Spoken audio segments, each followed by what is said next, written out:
Why would you ever move from America to Kenya? That has to be one of the most common asked questions that I get. I was born in Kenya, raised in the US, and I've been working ever since I was a teenager. This is my third time in Kenya, and this time around it's my fifth week here that I'm wrapping up. And I just have this burning question in my mind that I have to ask. Why isn't Kenya romanticized? It's really sad to see the picture that the West paints to its people. Black Americans are moving to Kenya, and they're moving to Kenya in droves. What's going on? It's your man Sham, and this is Sham Goes Global. Today I'm going to be reacting to a few clips of African Americans who have decided to relocate to Kenya. As most of you know, I love Kenya. I have Airbnb out there. I plan on starting a family out there in Kenya, so you know this one right here is definitely going to touch home. So without further ado, let's get into it. Let's roll those clips. I made the move to Nairobi. Flew direct from JFK. The flight was close to 15 hours. I did wear compression socks, which changed everything for me. I got up pretty frequently to stretch. Someone from my host organization came and picked me up from the airport. She brought me to my apartment that I'm sharing with one of the other fellows. We went to eat, got some Indian food. Oh, come on now. When you land, you can't have Indian food. You gotta have some ugali. You gotta have some chapati. You gotta have some palau. You gotta have something, you know what I'm saying, that's natural. Even samosa. You can have some samosas or something when you land. But Indian food, crazy. But that 14-hour flight, though, I will say that will have you hungry. That will have you hungry. Yeah. This is my third time in Kenya, and this time around it's my fifth week here that I'm wrapping up. And I just have this burning question in my mind that I have to ask. Why isn't Kenya romanticized? It's really sad to see the picture that the West paints to its people, specifically like the United States and Europe, of sub-Saharan Africa, and I don't want to say specifically Kenya, but because it lies within that, I'm going to say specifically Kenya. But being here, it really changes your perspective on things. One, how we define happiness in the West versus how happiness is defined here. People are just so friendly and so happy. So the brother said it's his third time in Kenya. I can relate to that because I've been to Kenya about 3-4 times myself.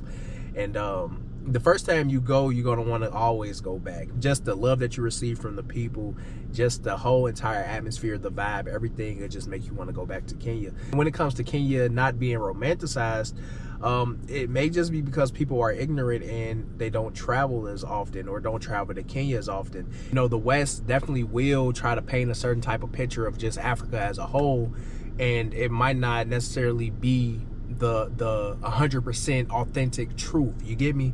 And yeah, I definitely understand what this brother's saying though. And so rich in so many different ways. The food is amazing, the people are beautiful, they're intelligent, they speak multiple languages, the beaches are to die for, the landscape is incredible, the art scene is buzzing. I just went out last weekend with a new Kenyan friend, shout out to you Tracy, for a great weekend, and saw that there's so much going on in that space too. I could go on and on with the list, but it's sad that like Kenya isn't romanticized, and why is that? And I started thinking, you know, when you think about the continent of Africa, and more specifically sub-Saharan Africa, there aren't any countries that are romanticized. You look at Egypt, Morocco, South Africa are all non-black populations or have a substantial white population, which automatically is going to mean that it's romanticized by the West. And that's super frustrating. Yes, yes, absolutely. Absolutely. This man is spot on. A lot of the romanticized African countries tend to be, you know, Egypt, South Africa. They claim South Africa is the New York of Africa. And yeah, like Morocco, places like that where the black populations are, you know what I'm saying, either mixed and mingled or it's not a majority black, you know. And man, and yeah, at the end of the day, that just goes to, you know, marketing, propaganda, and just the media, you know, trying to showcase a certain type of Africa. They make, you know, the Egyptians, or the Egyptians, I'm gonna put it in quotes, they make them, and they make, you know, South Africa and all these places seem like they're, you know, just heaven on earth. And then at the same time, they make other African countries seem like it's just destitute, you know, people in huts and, you know, eating crazy things. I see it all on the timeline. So yeah, man, it's definitely a disparity on how the media portrays Africa. It's so much more than just a safari. And the most people that come here are coming for the safari. It's like, why aren't you coming for the food, the people, the beaches, you know what I mean? The products here are immaculate. immaculate. I mean, my friend has had all of her stuff handmade by, Kenyan artisans and furniture, just beautiful quality. Why am I not seeing Kenya on the international stage, the global stage, like made in Kenya? I'm not seeing Kenyan restaurants. I'm not seeing anything, Kenya or in general, sub-Saharan Africa.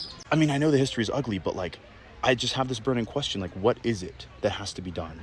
I would love to hear what you guys think.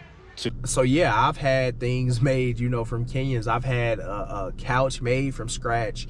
I've had a bed made from scratch. I've had side tables made from scratch, by Kenyans. And man, I'm telling you, it's definitely cost effective. And at the end of the day, it's also helping the economy, and I don't know how to answer the brother's question when he asked why a lot of things aren't Kenyan made and outsourced, to other countries.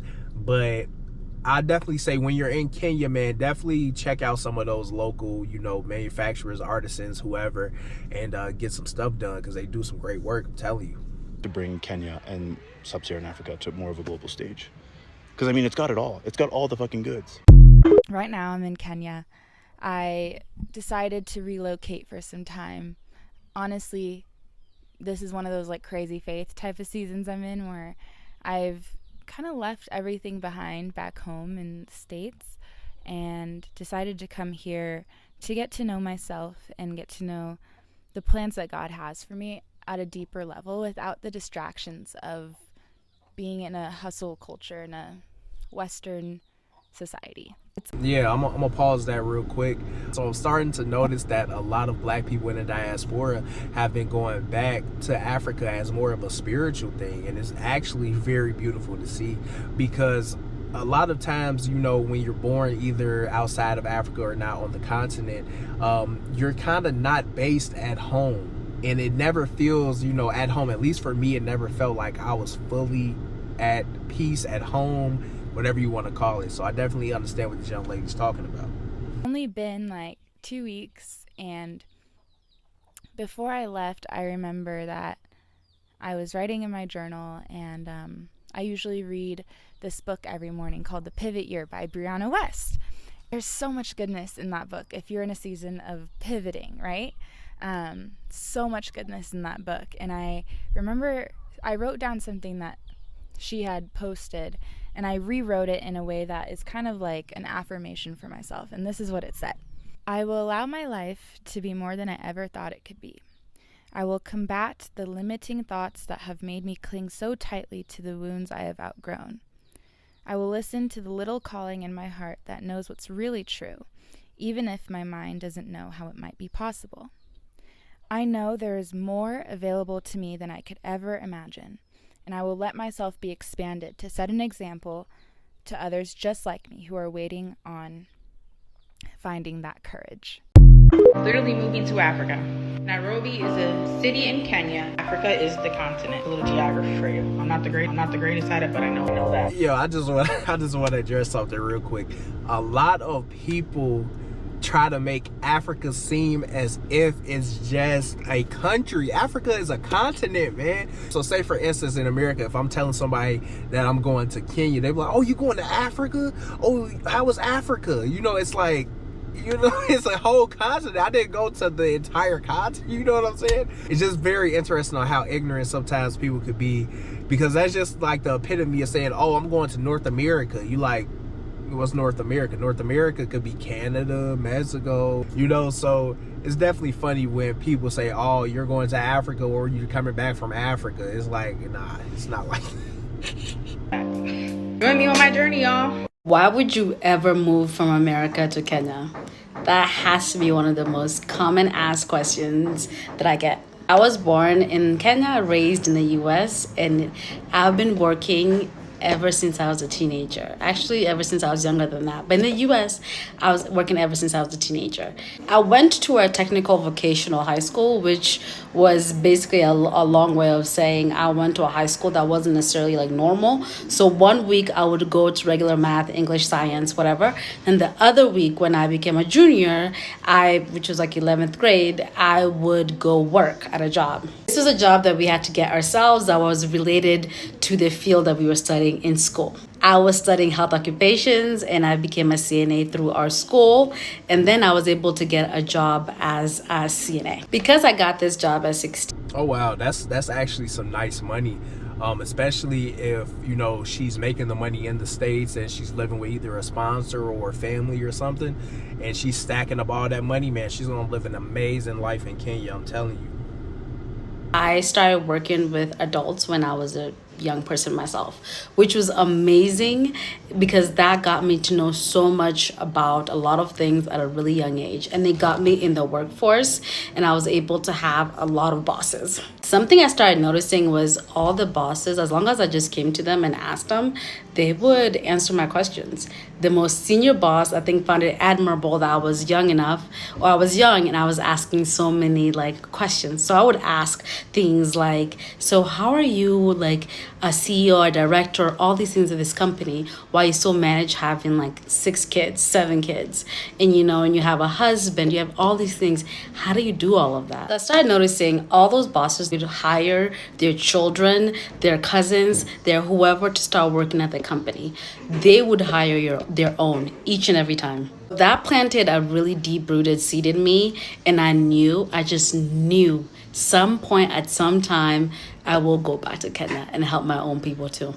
If you find a secret that you found that can help your own people, you bring it to them. You give it to, I'm gonna help as many people as I can. And maybe my methods may not be very orthodox, but in the grand scheme of things, my goal is to help. I learned every single thing I could from when I was 16 until now, and I'm bringing it here. And we will make a difference. We will impact. And I hope people see the value in our school and they see where we're trying to take people and how we're trying to help them, in hopes that you go and study and come back and help your people. Or you can stay, whatever, as long as you just open your mind up to a different world, travel the world, see what it's like with the people. There is a big movement with millennials and Gen Zs moving back home, right? We are learning that we want to help our own people too. So, yeah. Man, just listening to that young lady is inspirational. She went back, to Kenya to help out her community. And, it's definitely a beautiful thing to see. I feel like a lot of African Americans should take note on that as well, and to better our communities, and to also help our brothers and sisters on the continent. But yeah, it's your man Sham. I appreciate you guys watching all the way to the end.